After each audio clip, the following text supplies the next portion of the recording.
So I suppose we move on. The last fixture of the weekend is Fiji and Canada. The second fixture of the weekend. The second fixture, sorry. Where's my head at?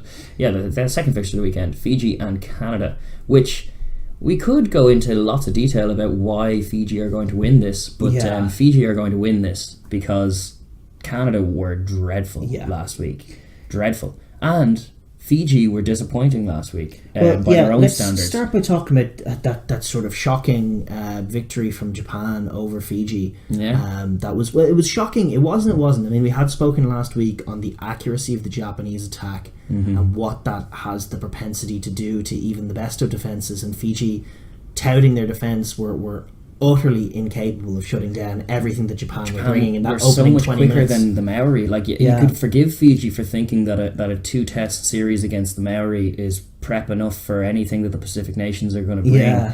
But the pace and accuracy with which Japan opened that game and the furious kind of just constant switching of the play, getting Matsushima off his wing, lines of running. They were flooding, as we were saying, going to flood certain channels with X amount of players and make the last defender make decisions, and as soon as it's wrong or it's a little bit fatigue based, they execute and just take as an opening to the game. Fiji, who have made their goal line defence a real point of pride, like getting to our line is not enough to score a try, we're going to hold you out, and they come flashing out of the line, and just a deft little kick over the top for Fukuoka, the sevens lad, to just touch it down with perfect skill, and it's gotta have been a dagger to the heart, and you could see that it kind of was. I mean, a few players, Naya Salevu at 13 in particular, kind of lost the head at the very start of the second half. He had a great chance off a broken bit of ball to bring the game back to 8 points off basically just an intercept try, and he spilled it over the line. I remember that. And then he was just losing the head. Every refereeing decision that was going against him, he was yelling and screaming, and eventually had to be taken off. And that was just an example of a mindset that you don't usually see the Fijian lads in. No, it's very but much they're more invested, and they want to be better, and Mm. they were kind of shocked at how good Japan were with ball in hand, and they were beaten in the open play, like in broken field play.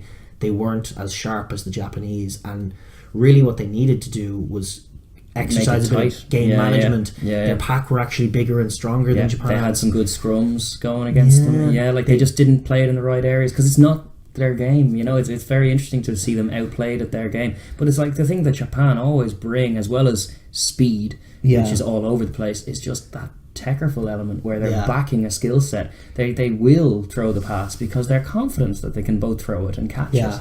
And even though they tend to be man for man smaller than pretty much any team they come up against, they execute at such a speed that it tends to not matter, and you can see big men very slow on the turn all of a sudden because they're full of doubt and panic.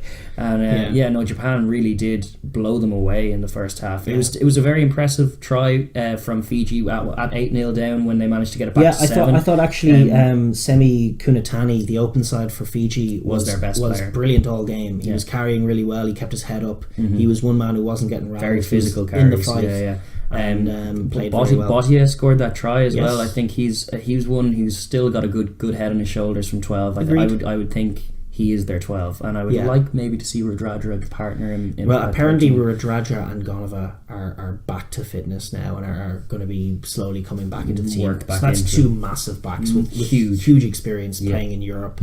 Those guys are going to add things for sure. But I would have liked to have seen, because we had bigged up Frank Lamani and Ben Volavola as actual halfbacks, I would have liked to have seen those guys to recognise what was going on the field. And they sort of did it in the second half, but that's probably enough. Wait until half time for John McKee to get in the ear and go like, here, we need to be doing this, which is grand, but you need to be able to adjust on the fly as well. They should have just kicked it a bit more, made sure that Japan were only ever playing out of their half, made sure that Japan were going to have to go through your forward pack as often as possible. Set pieces, let's make it about set pieces. But then how often do you see a Fiji side think that way? Well, indeed, but how often do you see a Fiji side so rattled by a defeat and so not embracing the next play element of it? That was it, But that's because they're more invested. They don't want to lose, they want to win. They have a World Cup plan, and getting blown away by Japan wasn't in the plan. No, it was not. It's a few steps back, and they were kind of head scratching back to the drawing board. Especially when after 20 minutes it looked like they were going to put off a cricket score on them. Like Fiji were proper rattled by it, and getting that rattled means you're more invested, and being more invested means you have to embrace the other elements of the game management elements. True.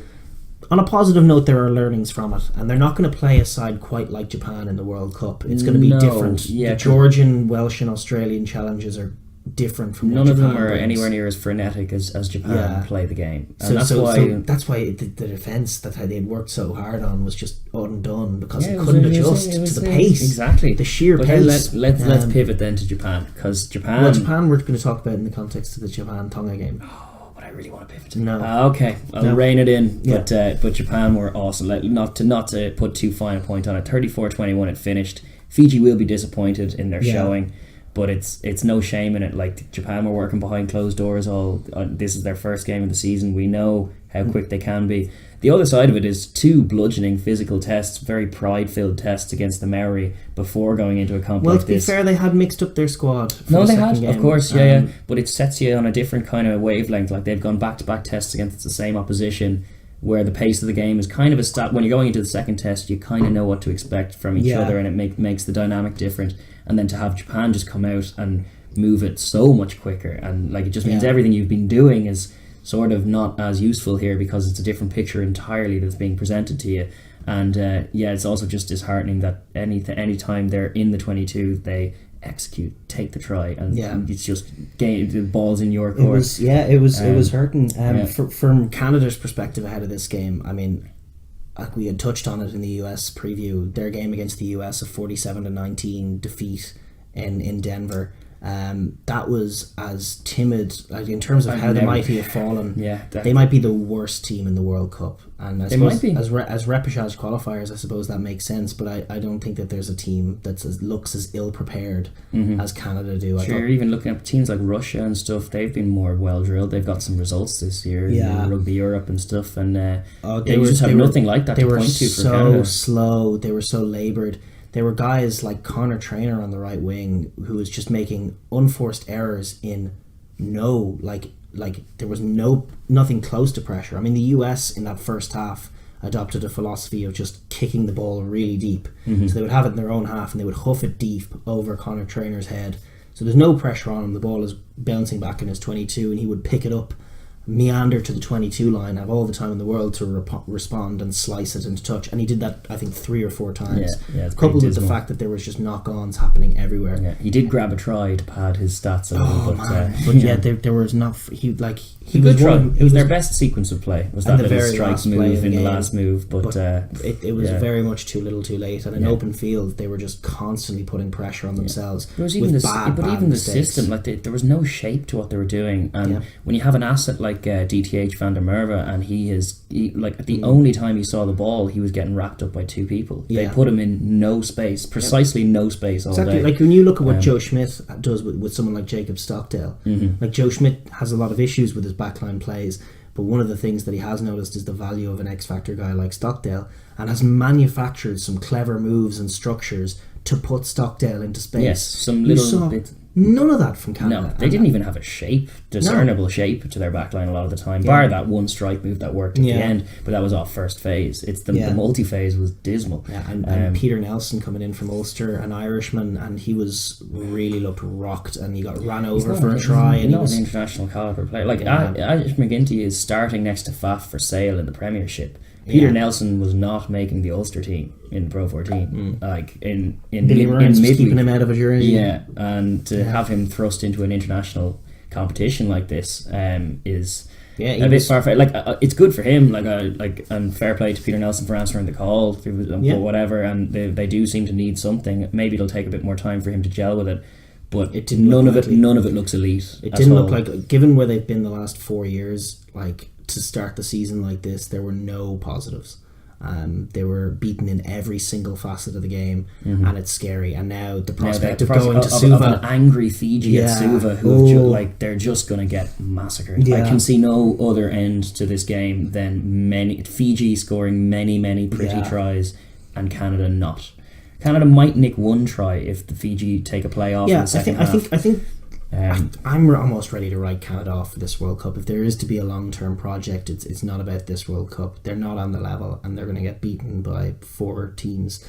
methinks. Probably. Looking at that USA performance was shocking. And throughout the last 4 years, there's nothing to go on that would make you think anything other than that is going to happen, which is a big shame and all of that. Yeah. But in the context of this World Cup, what this Fiji-Canada game really is an opportunity for those Fijian boys to dust themselves off. Get a bit of confidence back. Yeah, and score some tries. Don't let it become a scrappy game. You know, you got to maintain that focus. Maybe rotate a few guys in. I'd like to see one of Goneva or Daragh at least get a run out. Yeah, been too long waiting for it. Been too long. We've seen 3 Fiji games now, and they have not appeared yet. And then maybe even Josh Suva to come back in. Yeah, would be huge. So yeah, those are the kind of guys that I want to see in, and I just want to see Fiji embracing just playing a bit of footy against a worse opposition and scoring some tries and in front of their home crowd, get a bit of spectacle about it. Bit of confidence. We're still a great team despite last week's defeat. Everything that comes with that, as well as evening up their season record to 2-2, which is important as well. And it'll be a good festival of rugby if we have that great game prior to it as well between the US and Samoa. That can be a big competitive one, and then Fiji can run in some tries for the home crowd. Yeah, you know, it's a perfect plan. You know. And I think Canada will be powerless to stop them. Oh, 100%. Powerless to stop them, to be honest. Yeah. It's all really in Fiji's court as far as will they play the game they should play, or will they be in their own heads a little bit, and maybe the first half is a bit stuttery. But I think not. I actually think they're going to massacre them. I think you're probably right. Thanks for watching the Overlap Rugby podcast. If you enjoyed that video, please like down below and subscribe for more videos.